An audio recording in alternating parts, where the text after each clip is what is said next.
Coming up today on Studio 13 Live. Mother's Day is just around the corner. The W Seattle is showing us how to make the perfect mimosa bar to treat your moms at home. Plus, the Seattle International Film Festival kicks off this week, featuring films from more than 70 countries. We're getting a look at the first feature-length South Asian film to premiere at the event. Then, pastry chef and author Natasha Pickowitz is sharing all about her new book, More Than Cake, and we'll get to try one of her desserts in studio. And the Lake House Bellevue is getting us ready for Mother's Day brunch. We're getting a taste of their signature pancakes. Studio 13 Live starts right now.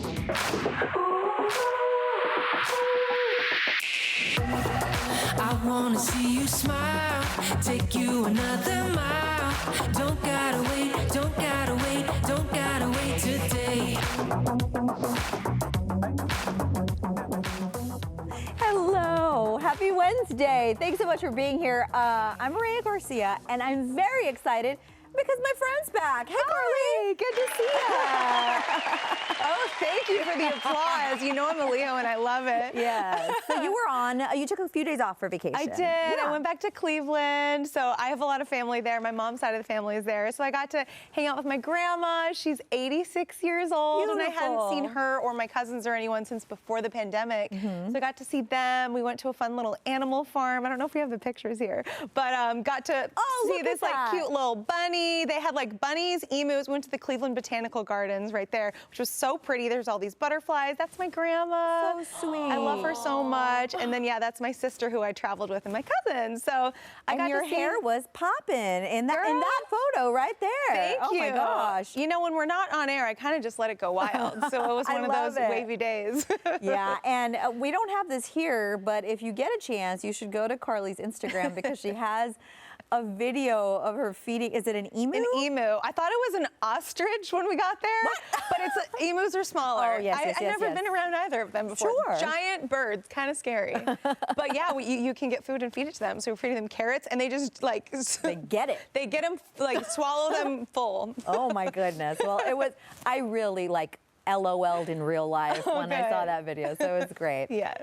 Hey, you know, today is National Washington Day, and it is a day to celebrate our beautiful state. We actually posted on social media asking you for your photos to share them today. Take a look at how gorgeous all of these are. Trees, water, mountains, beautiful sunshine, sunrise, sunset. Yeah. Yeah, it's all beautiful. All of it. Yeah, we're so lucky. And, you know, it's not too late. You can still send us some photos, so be sure to send them to Studio 13 on Fox. And when you were landing, you took some beautiful pictures as well. Oh my gosh, there's nothing better. And anyone, I can't imagine if you would disagree with me on this, flying past Mount Rainier is just Beautiful. the most magical thing ever. Yes, like absolutely. seeing it pop up above the clouds, so gorgeous. I feel so lucky to live here. And like, I feel like leaving makes you appreciate coming back too, you Absolutely. know? Love the Pacific Northwest.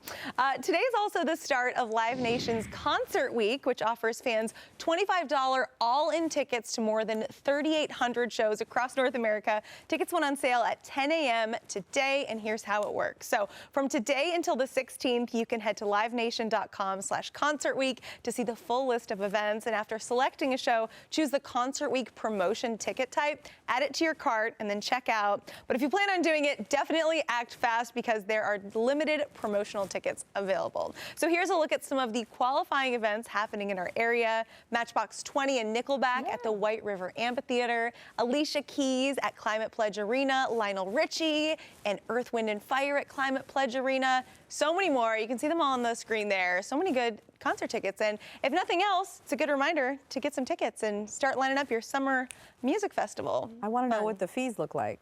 Hopefully not that much. So concert tickets are so expensive nowadays. But even if the fees are 100%, that's only $50 for a ticket, which is cheaper than what a lot of those would go for, right? That's true. And Bhavisha, our executive producer, just told me there's no fees. So it really all breaking news. Yeah, there we go. That's amazing. Wow. Yeah. All right. Well, it is official. We have a full track list for Dolly Partons' Rockstar album being released in November. And of course, we already knew that artists like Miley Cyrus, Elton John, Paul McCartney would all be included, but that featured artist list just keeps on going. So here's a few of them: Sting, Kid Rock, Pink, Brandy Carlisle, Lizzo, Sasha Flute, and Chris Stapleton. There are just so many, and I cannot wait to give this album a listen. And there is this like stellar picture of Dolly Parton in rocker wear. I really love it. I love it. And she was like, I need to earn this rock album. There's 30 songs on this album, too. 30 songs? 30 of them. There's a lot of them are covers, too. So I feel like there's really something for everybody in here. So I'm really excited to check it out. Go Dolly. Yeah, go Dolly. Keep up the good work. Hey, The Weeknd, whose real name is it Abel? That's right. Okay, so he might be going by a different name soon, at least when it comes to his music. In an interview with W Magazine, shedding some light on how the stage name was created, saying that after more than a decade of using it, he's about ready to retire it, if you can believe that. So he's currently working on an album and says that it'll probably be his last one as The Weeknd. Don't worry, though, he does plan to keep making music, but added that he said that everything he has to say under that stage name might just be wrapping up for him. And this is a really interesting decision to me because he already has fame. There's a lot of power behind that name. But I guess he's pulling a Prince or maybe I don't know, Snoop Dogg. Yeah, I could see him going by like the one syllable name too. I could see him just doing Abel as well. I'm sure he'll be successful no matter what. He's always one of like top selling, most listened to artists ever. And think of like P. Diddy, Puff Daddy, Puffy, Sean Love Combs, Love, AKA Brother Love. Like some of them stuck more than others, but I feel like sometimes artists change their names and then, you know, we just keep listening. As long as they keep giving us good music, we're down for it, right? I think we'll be calling him The Weeknd, or at least I know I will, because, you know, P. Diddy I still call Diddy. Yeah, P. Diddy or Diddy, right? Absolutely. Yeah. So we'll see how it goes. Maybe it'll be like when you start listening to him is based on like what you call him through that. You know, like we'll call him The Weeknd, but if he gets new fans, they'll call him Abel or whatever he decides to go by. If it is Abel, I do like that. Yeah, it's cool. Country star Morgan Wallen has canceled 6 more weeks of shows. He posted on social media saying he's been diagnosed with vocal fold trauma, adding that doctors advised him to rest his voice for 6 weeks. Now, he took 10 days off before performing 3 shows in Florida over the weekend. He said that by the end of the last show, he felt terrible, which prompted a doctor's visit for an official diagnosis. He's set to play at the Tacoma Dome in October, so hopefully he'll be well rested by then. I know, I mean, I'm not a singer, I don't have those abilities, but I use my voice all the time, and when I've lost my voice before, you're like panicking trying to get it back. You're like steaming your voice, you're drinking the hot water with honey and doing everything you can, but sometimes all you can do is just rest. And this is weird connection, but I actually took a few classes in college on communication disorders, and I've seen images and videos of vocal fold trauma, and it looks horrifying. Really? So if depending on how aggressive that trauma is, it takes a really long time to heal, even though it's just this little thing. Yeah. So really wishing him the best. I'm really hoping Taylor Swift's voice is going to stay in tip-top shape. I'm sure she's doing everything she can, but everyone who's seen that show says, like, there's nothing like it, the amount of stamina she has to perform for over 3 hours every single night. Like, that has to be really hard on your voice. So, Tay-Tay, we've still got a couple months till we get to see you. Take care of yourself, Take care of your voice, girl.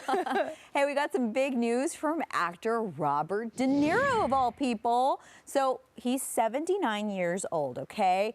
And he is a new dad. He now has 7 children. He dropped the news about the new edition while promoting his new comedy, About My Father, which comes out later this month. Now, the name of the baby has not been released yet. De Niro has 6 other children that range from ages, okay, he really spread them out here, 11, or I guess now brand new, but 11 to 51 from 4 different mothers. And, you know, that is really just amazing. It sounds like he probably also has a lot of help, of course, with these children. But, man, no wonder the man's still working. Oh, yeah. You got to think, too, Nick Cannon's probably celebrating right now, too. He's like, I'm not the only one. I'm not the only one. I feel like Robert De Niro has been very low-key about having all these children before, too, because I definitely didn't know that until this week when this news came out. Yeah, it sounds like a little quiet. Yeah, it came out kind of casually, too. Someone asked him, how are your kids doing? And he was like, actually, I have 7, not 6 in this interview. So pretty chill, but it is interesting. Wishing them all the best. There are a lot of men in the industry that have quite a few children. I know we're always kind of ragging on poor. Yeah, but like, look, I know that Elon Musk also has quite a few children. Yeah. So, you know. Why isn't Nick Cannon the only one getting the reputation? I know. A lot of people. But you know what? Also, De Niro turning into a comedic genius now. I love it. I love it. Be funny, my man. I love it. Well, a South Carolina police officer is going viral for her unusual encounter during a traffic stop. So she pulled this man over for failing to stay in his lane and then quickly learned he had actually just come from a local dance hall. Take a look. Can you do some dance with that? That's awesome. That is awesome. Well, as you can see, the man offered to teach the officer about clogging and even gave her a quick demonstration. I mean, such a sweet encounter, but there is no word on if he was able to dance his way out of a ticket. I'm guessing he did. Oh my goodness. Okay, I gotta know, clogging versus tap dancing? That looked a lot like tap. I know. I mean, it sounds like tap, right? Yeah. It's very tippity-tappity. Either way, impressive. Yeah, it's nice to see. I don't know that I would have the confidence to teach a police officer how to dance if I got pulled over. I usually cry or get really nervous or something, but I feel like it worked out for him, right? Good for him, yeah. Still to come on Studio 13 Live, it's time to check in with TMZ. Yeah, today we're learning about Britney Spears' caffeine consumption. I know a lot of us drink a lot of caffeine, but hear what experts have to say about the amount of energy drinks that she goes through. That's coming up next. Take you another mile. Don't gotta wait, don't gotta wait, don't gotta wait today. It's happening all around, like sun shining through the clouds. I'm gonna make.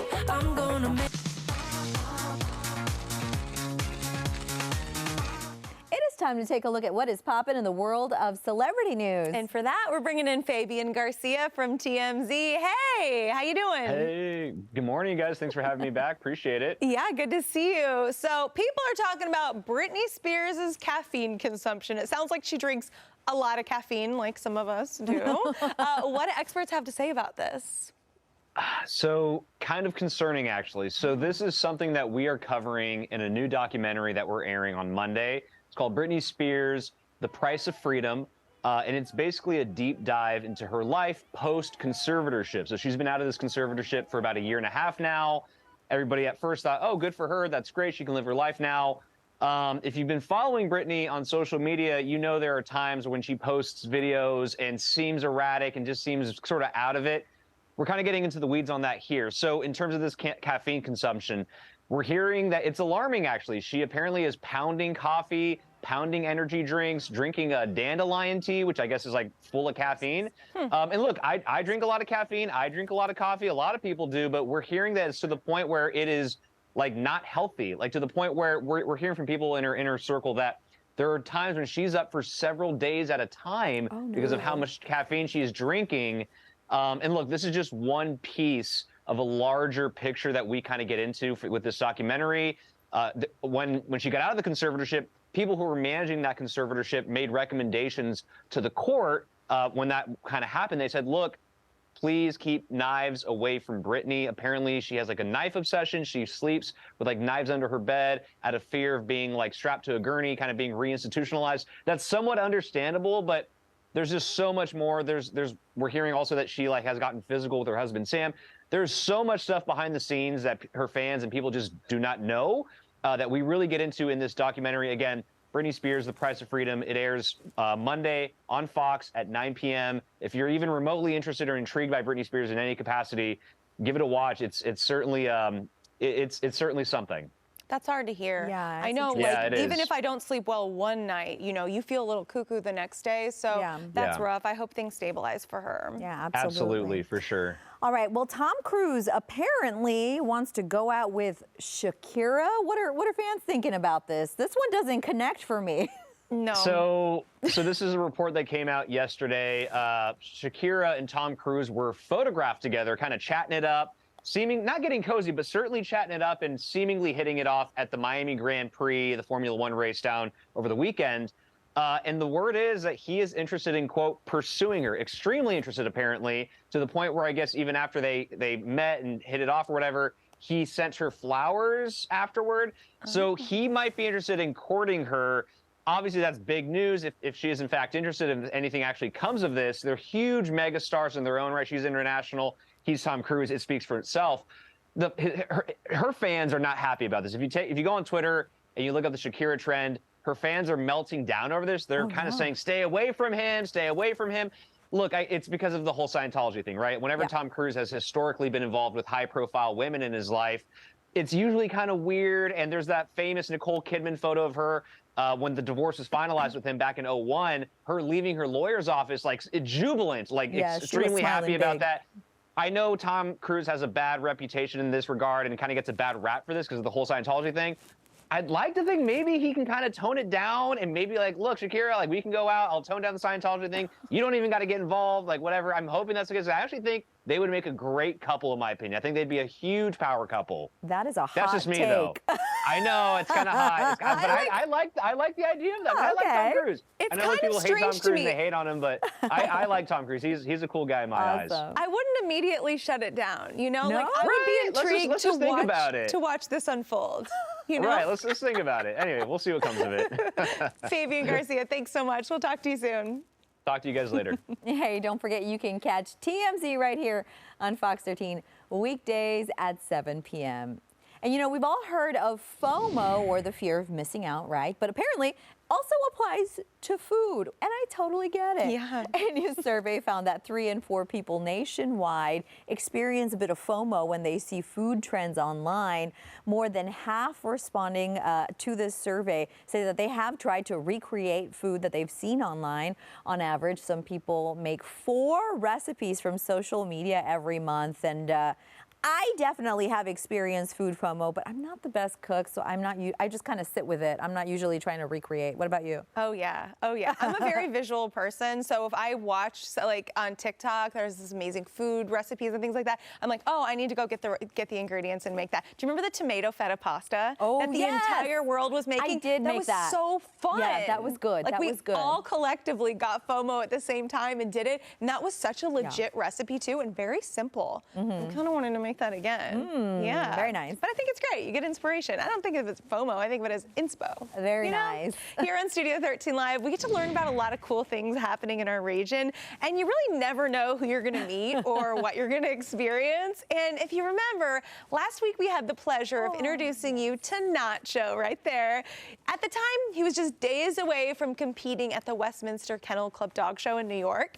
Well, we checked back in with his mom, Danny, and we have a very exciting update for you. So in dock diving, Nacho placed 7th in the qualifying round with a 17 feet 3-inch jump. Wow. That is a massive jump, taking him to a top 10 jump-off final. What a good and very cute boy. Yes. Round of applause. Yes. Now, in the jump-off, Nacho didn't place in the top 4, but he did make his mom so proud. He got a great reaction from the crowd. And Nacho's from West Seattle and trains at Brown Dog University in Gig Harbor. So, way to represent the Pacific Northwest, Nacho. I'm so cute. proud. And he is like kind of a little dog, so Yeah. that big old jump, wow. 17 feet. I mean, I feel like that's across most of our set. I Or at least know. like 2/3 of our set. That's My amazing. goodness. Good job, Nacho. Good job, Nacho. He's a little celebrity. We're just cheering him on. Still, that was my dog voice. I shouldn't do that Dog to me. Still ahead on Studio 13 Live. Mother's Day is just around the corner, and we are learning how to make our own at-home mimosa bar with W Seattle. Plus, we're going to hear all about their inaugural Bad Moms Brunch event. That's on Sunday. Stay with us. And it is National Washington Day. We're sharing your gorgeous photos. Yeah, we just can't get enough of them. Send them our way on social media. Search for Studio 13 on Fox. Hey, it's time for Seattle Sips, where we highlight amazing drinks in our area. Yes, today we are joined by Stephanie Cobbs with W Seattle. Welcome, welcome. Thank you. Okay, so we know W Seattle, very vibrant, trendy hotel in downtown Seattle, and you guys even have a recording studio. Tell us about it. We do. It's called our Sound Suite. It's up on our 25th floor, so you get the best views in the city. We were the first W to have one.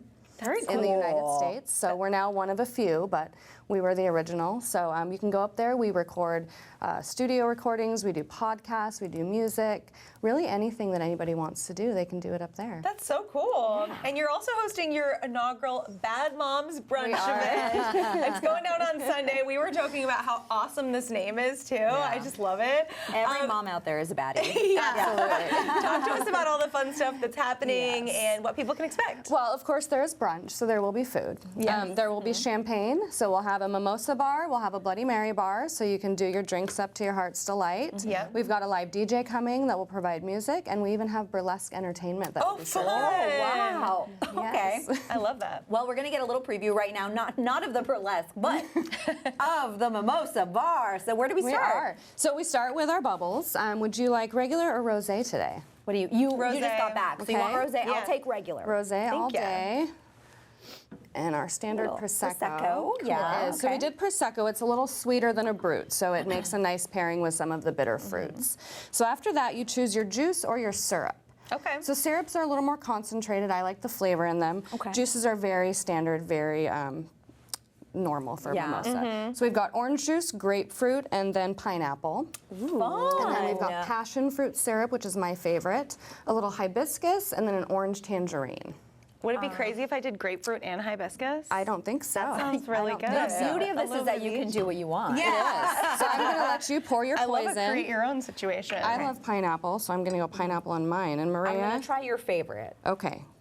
Let's see. And so it's just, how much of this do I pour? It's concentrated. With that, you want to just do a little bit. So I would just do, a little dollop will do you. Okay. All right. There you go. And then what are these? That was more And than these I are thought. edible glitter. So if you want to add one more notch, make it a little starry. Yes. Edible glitter. So Okay, we've got beautiful. purple here. We've got pink, silver, yellow. Ooh, I'm going to do purple. Okay, purple for you. Yes. So you just put it on the top? Yeah, just do a little this. sprinkle. You can do a little more even. I love that. If edible glitter is an option, the answer is yes. Beautiful. It is always. I didn't know this was a thing. And It I love is. You can put it in any food item. Cool. That really sparkles. And then we have our garnishes. So we've got some fresh fruit, again, for your classic take on a mimosa. We've got edible flowers here. I want an Yes. edible You can do a little, he flower. loves me, he loves me not, right? He loves me. Yes, very good. And then we've got some fresh mint as well. Oh, so that fresh is herbs are always a good beautiful. addition. What do you want, Mireya? I can hand it to you. I want an edible flower, Edible please. flower. Here we go. Thank you so much. Ooh, I'm just going to, can I put the whole deal? You can put the whole thing in there. I'm going to go for a strawberry. that Keep is it so classic. pretty. Oh, wow, love amazing. this. And then if you really want to get crazy, we've got a little sugar option. So we've got cotton candy and rock candy. The rock candy acts as a swizzle stick, and the cotton candy, if you grab one, it actually just dissolves. It's a little my more God. sugar. It is a little more Okay. sugar in your drink, and you can hear it Okay. fizzing up as you do it. What if I do it Beautiful. across like that? Ooh, yes. Okay. So you got I think pink. you've got a future in beverage. get Okay, blue. thank you. It's all about the Look at presentation. that. It really you know? is. That is fun. beautiful. Oh, my goodness. And I know part of the ticket sales are going to be donated to Dignity for Divas. Tell me all about that organization. Yeah, so Dignity for Divas was an organization that was founded here in Seattle, and they are a community outreach program that works with women who are experiencing or have faced homelessness. Okay. So both in transition and still out on the streets. And they come from the lens of self-care.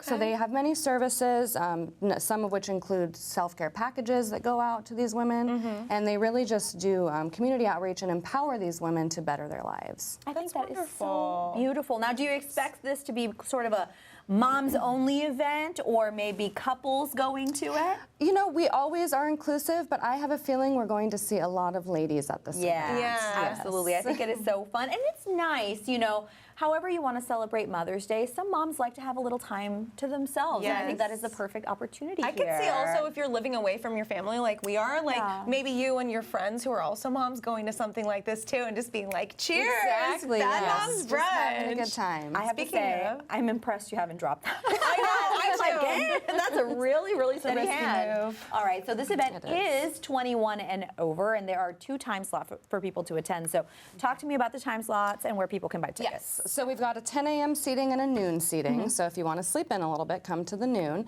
And we can buy them on Eventbrite. So we've got a link on our website. You can go to Eventbrite and search W Seattle Bad Moms Brunch. Our burlesque shows will start at 11 a.m. So they will go from 11 to 1 p.m. So everyone everyone will have an opportunity to see some or all of the show if they come to both seatings. That's so much fun. We have to try this. We have to cheers. Yes. Cheers. I don't want to We drop won't it. knock it. I don't know. I'm feeling Cheers. fearless with this. I Okay. know, you are. Ooh, All right, we'll let's jump see here. together. That's fantastic. Ooh, sparkly, I like it. I love it. This is beautiful. This and is thank great. you for introducing us to edible glitter. I know. I'm so into it, Stephanie. Thanks so much. You're welcome. We posted a link with more info on W Seattle and their Bad Moms Brunch event up on our website, fox13seattle.com/Studio 13 Live. And hey, coming up, Seattle International Film Festival kicking off on May 11th, showcasing everything from culinary films to documentaries and music films. Yeah, we're chatting with one of the local filmmakers about their feature-length film premiere. We're going to do that right after the break. Be right back. Take you another mile. Don't gotta wait, don't gotta wait, don't gotta wait today. It's happening all around, like sunshine through the clouds. I'm gonna make. Decide what they want to watch. Tell me about that. Absolutely. So we put films in lots of different programs. You may feel like seeing a documentary, one of our 45, or a film about the Indigo Girls in our Face the Music program, or a cinematic journey across Mongolia in our Asian Crossroads program. So there's lots of different ways, and on our website you can use a couple of different film finders. We do it by mood. Do you feel like seeing a thriller or a love story? You can do it by country, you can do it by genre, you can do it by region. You can sort through our films. You can say, I want to see a film at the Egyptian on Sunday. What's going on there? Yeah. So there's a lot of ways to kind of hone in on when you're available and what you feel like. That's so cool. And then we have one of our filmmakers here, Sudeshna. So I'm excited to chat with you. So you're the director and producer. Get this, the very first feature-length South Asian film to premiere at this festival. Huge congrats on that. Thank you. Tell us about your story and what people can expect from your film. It's the first locally produced feature-length South Asian film at SIFF.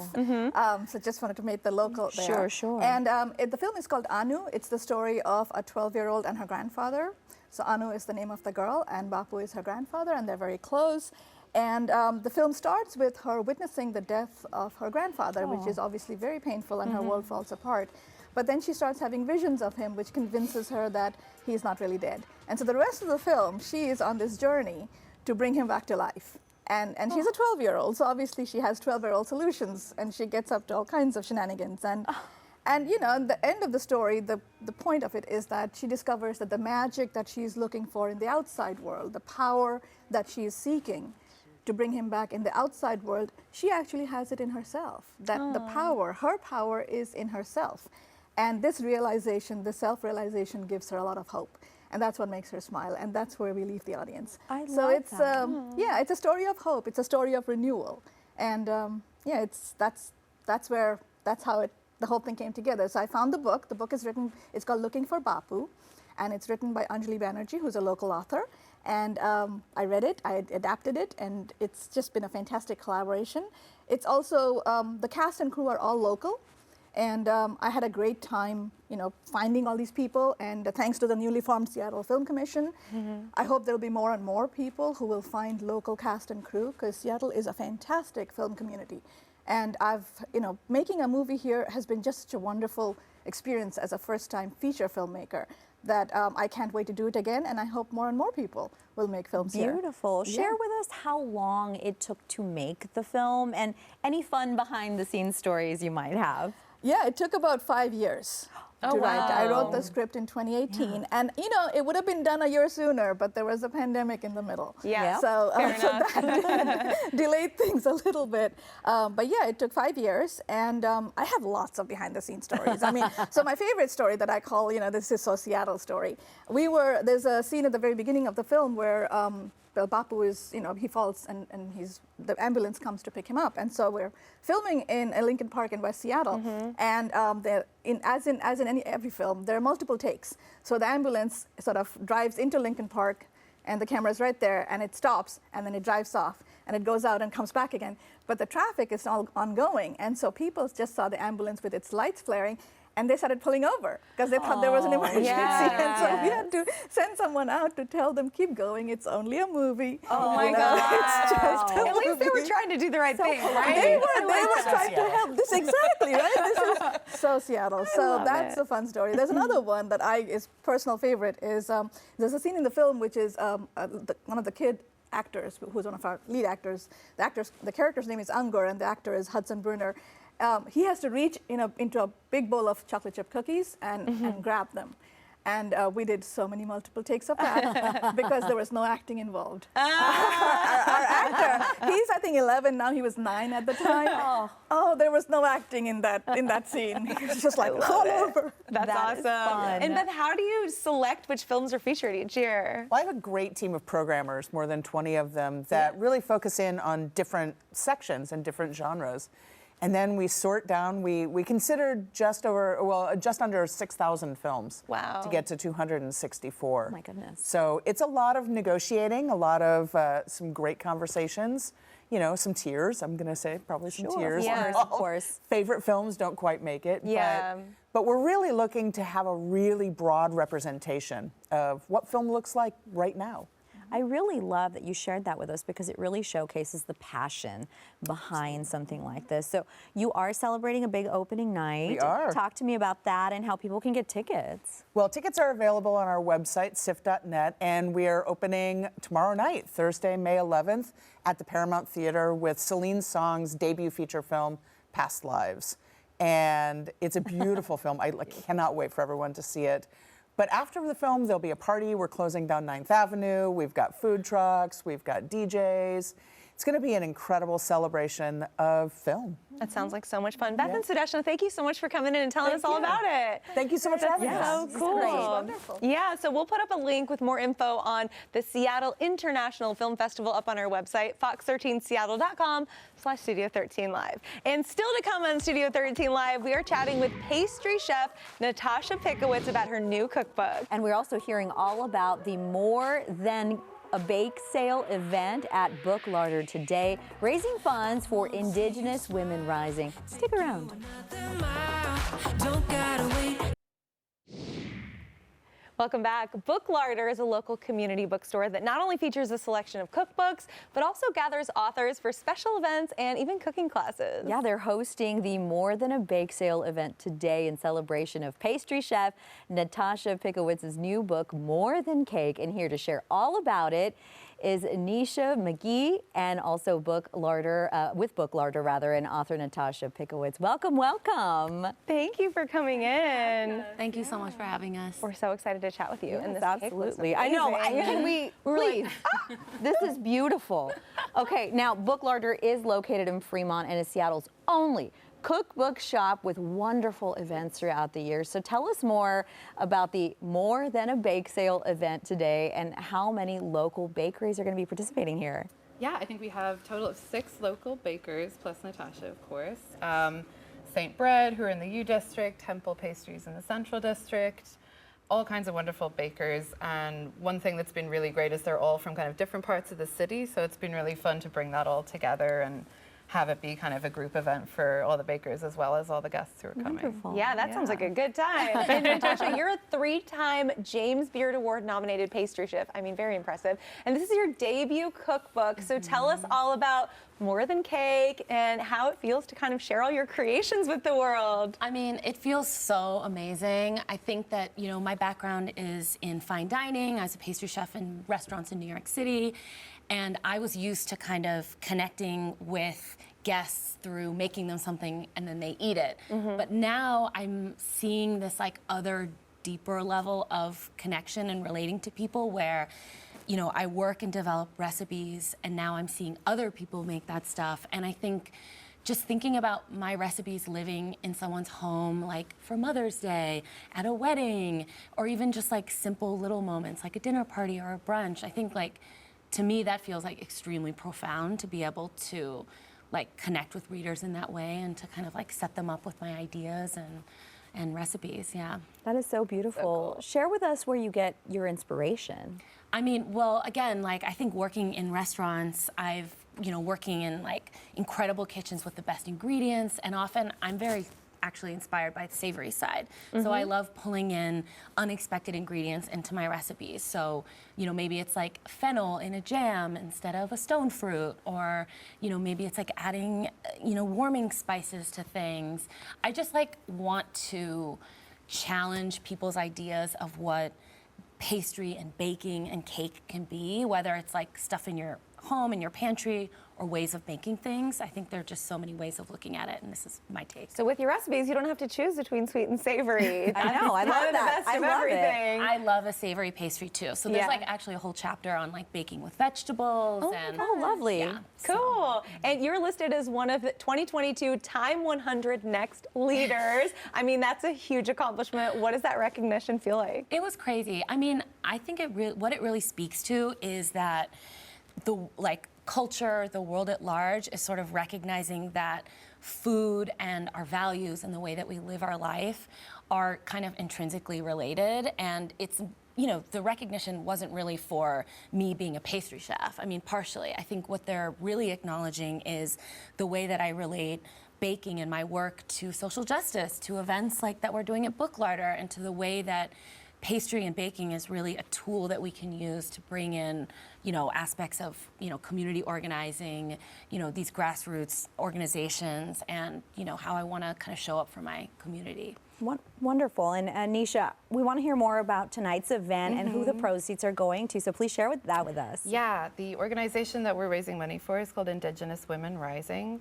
And they are an amazing organization that does tons of kind of grassroots level community work to raise funds for abortion care, reproductive justice for Indigenous folks and undocumented folks all across the kind of Northwest, Southwest, which is a cause super close to our hearts, as, you know, rural care, especially in those areas, is super compromised, especially with the recent closure of the maternity hospital on the Yakima Reservation, which has been a huge, you know, huge thing in that community. So yeah, we just really want to draw some light to their mission, and they're actually headed for a $50,000 fundraising goal by May 31st. So yeah, every little helps for them, and it's getting matched. So that's really exciting. Yeah. So yeah, we're very glad to raise money for them. And you brought us some desserts to try. So here you go, Mireya. What do we have here? Talk us through it. Okay, so this is kind of like a little Mother's Day moment.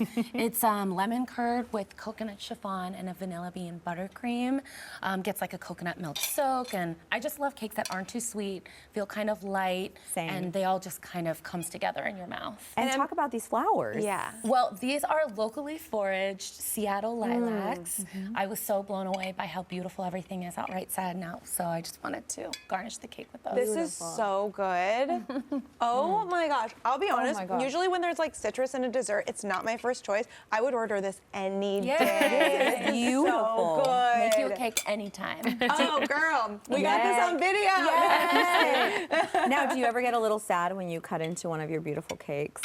It's so pretty, I almost didn't want to, but then I tried it. I will be eating it all up. Well, I love a cross section. I love seeing all of the little layers. So for me, that's like the extra surprise, is you get to see what's inside. Absolutely beautiful. I love this so much. Thank you so much for joining us today. This has been amazing. Now, for the More Than a Bake Sale event, we do have more information up on our website, fox13seattle.com/studio. 13 Live. I forgot what camera we were on because I was eating the cake. That's okay. We're a little distracted here. Still ahead, Mother's Day is this weekend, and a great way to treat mom is to make her some brunch. Yes, coming up, we are joined by Lake House Bellevue to learn about their take on pancakes. We're going to kick it up a notch, okay, this weekend.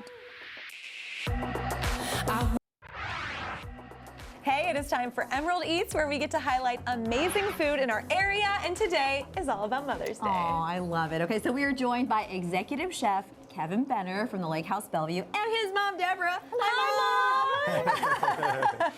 So we're going to be seeing how to make some pancakes together. And Mom, are you a chef too? I used to think so, but this guy's skills have far surpassed mine years ago. Oh, wonderful. Well, tell us all about the Lake House Bellevue. Yeah, the Lake House is a chef-owned and seasonally inspired restaurant, and I've been there for a little over 3 months. I love it there. great place. Nice. What kind of food do you guys have? We do a lot of different kinds of foods. We're going to be doing a great Mother's Day brunch, a ton of different offerings. You might even see pancakes on the menu, but we'll have omelets and scrambles and all that kind of stuff. But we do breakfast, lunch, and dinner there. Okay, I'm guessing reservations. Reservations. Call. Yeah. Call ahead. Okay, beautiful. Excellent. And we're going to be making, is it pancakes today? Yeah, we're going to do a Greek yogurt pancakes today. Oh, so it's healthy. It's healthy. It's totally healthy, yeah. And did y'all come up with this recipe together? Did we come up with this recipe together? I'd have to say no. Inspired by mom is what we'll call it. Okay, There you go, the yogurt. What makes a good pancake? Because mine sometimes are a little mushy in the middle, I got to tell you. Are they? Sometimes. More time on the pan, But I more imagine. time in the pan, probably. Yeah, it just kind of depends, but you want like a medium heat so you don't burn the bottom and Medium cooks all the way I through. get impatient Don't be and I want to just impatient. get it hot really fast, and then it's like so Me inconsistent. too, it's burned on the outside and mushy on the inside. Yeah, you don't want that. No, that's no good. Deborah, I mean, how great does it feel to see your son just killing it as this accomplished chef here? Oh, I'm so proud of him. he does an amazing job. It's just his natural talent. Yeah. Do you get to taste test the recipes that he's coming up with ever before, they hit the general public? Some of them. Yeah. Absolutely. I love it. Okay, so we waited for the I'm watching you because I want to learn. Yeah. Okay, we waited for the bubbles. Yep, I like to wait for the bubbles. And then you throw in some toppings. Yeah, I like to put my fruit on the top because you can do one pancake batter and you can have a bunch of different options. You can do like bananas, strawberries, berries, do nuts, chocolate. But sometimes I save all that for the top after it's all Yeah, but fruit you can do while it's cooking. Yep. And are we about to do a flip? Because this is the part that freaks me out. This is the tricky part. It's going to freak me out too, probably. Just on TV, no big deal. Yeah, No bigs. Yeah, right. How do you make sure that the batter cooks around the fruit? Because it's not like touching the pan as much, right? That's what I always struggle with. Right. Sometimes there's like raw batter. You have to, the fruit usually will hold the pancake above the pan a little bit. Yeah. So it kind of helps like cook the fruit while your pancake's in the pan. Beautiful. Yeah. We're really telling on ourselves, Carly. We are. I think is what's happening. But you know here. what? We're here to improve and learn from the professionals. That's you know? right. And you have some really amazing toppings. I mean, obviously we have fruit, but a honeycomb, which Carly was telling me you can like straight up eat just like that. Yeah, I didn't it's know really that. delicious. That is awesome. Now, that you usually put on the top? Cut into it. Yeah, you can, because if you take the honeycomb and put it in the pan, the beeswax will melt. So then the honey just kind of melts into the pan. And this way you can just like let it slowly like melt over the pancake. And even a little honeycomb. Is that while we're salt? waiting. Yeah, a little bit of salt. Salt is nice for if you're going to do some bananas, you can have a little salt. Just brings out the sweetness of them. Beautiful. Now, are you going to be able to have kind of like a make your own pancake situation at Mother's Day brunch, or how is that going to work? We probably will have some options. Make your own could be a lot of fun too. So maybe next year, that's a good idea. That's right. I'm going to steal that idea. Yeah, beautiful. Oh, I love it. You know, you got to have like an omelet bar and a pancake bar, right? Yeah. Kind of do. It's a good time. Oh, that was fast. Yum! I love this. I have a question though. I said before we started rolling, I bet you can't hold that pan because it's all metal, but here you are. We can hold the pan. You can hold He the was pan. touching the hot parts of the pan. I know. It's a chef trick. All We get some right. We tricks. get to try. So Are we pancakes, gonna we definitely should try decorate them. them? You need to top them. All right. Gotta have the whipped cream. That's classic. Do some of that. Sometimes I get overwhelmed because I always want some sort of like either honey or maple syrup, but then you also want the whipped cream. Is it too much? You want everything. You want everything. Yeah, you It's definitely not want to too do much. everything. It's Never. never we too should much. we gotta do more berries. That's always good. Oh, yum. I love this. And This then is so let's do delicious. some What are all toppings. these toppings So here? I've got some milk chocolate. We have a granola that we make. Ooh, Extra healthy. texture. Yeah, a little crunch is always good. And then some hazelnuts. Oh, I love Put it all on hazelnut. there. Yeah. And what's in the beautiful. granola? The granola, we have it's cocoa and chia seed and almonds. Ooh, wonderful. And then the maple syrup, you gotta have maple syrup. Yes, Love that. absolutely. Put it on this one, Beautiful. too. Yeah. I love this. And Kevin, we have to know, what would you like to tell your mom for Mother's Day? I love you, Mom. Oh, this is so cute. It's so nice you can be together. Yeah. I'm always Thanks like, for I live in a having us. different It's state awesome. from my mom, and I always miss her. So it's like so nice to This see is you very guys side nice. by side. Glad to be here. nice. Glad I was invited. Oh, we love to see it. I'm excited to dig We have to into it. try it. We have to try Eat. it. Okay, okay. This is so great. All right. You guys try it too. My goodness. Please. Come on, Mom. Oh get my in gosh, here. that is such a good pancake. It's so creamy. I never thought of putting Greek yogurt in. Yeah, Greek yogurt's great. You can also use like ricotta, things like that. It in the adds like a recipe. real, like a tasty sort of more tart filling flavor. Yeah. I love that. Wow, I amazing. love that. Oh my gosh. Any other tips and tricks for making pancakes? Say someone can't get out. If you can't make them with your mom, just let her know. She'll make them for you. She'll make 'em for you. Mom's pancakes. Mom's pancakes are always the best, unless I'm the mom we're talking about. Hey, don't forget, if you have a restaurant or bar that you think we should feature on the show, let us know. Studio 13 Live at fox.com. Go out, make today an amazing day. We'll see you tomorrow. We've always got fun stuff planned here. I know. And I hope we gave you some great Mother's Day ideas, too. Yeah. Tell your mom you love her. Yeah. At the very minimum. Thank you Have a so good much day, for joining everybody. us. Thanks, guys. Thank you. Thank you. I'm gonna need some more. So Don't gotta wait today. It's happening all around, like sun shining through the clouds. I'm gonna make